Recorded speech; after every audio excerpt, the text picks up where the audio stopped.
Skyler and Peter back here in pad printing, and I'll show you a combined improvement we're working on with the machine guys.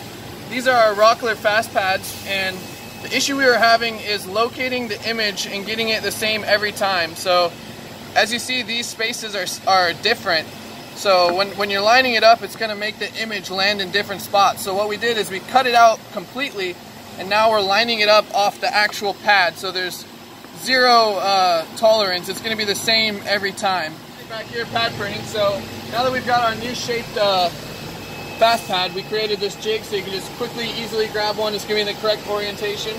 We added a mirror to the bottom of the jig, so now you can see up and see the pad and see if there's any ink remaining on the pad. We added a mirror here so we can see down this tray here without bending around. We added a fan here, and the special thing about this fan is that it's blowing only on the pad and not on the plate. So what that's going to do is going to keep the ink wet while it's on the plate so it can pick up and get a good print, but then it's going to dry as it's on the pad, so when it prints, it's going to print correctly. Alright, Peter and Skyler with one more improvement at the pad printing.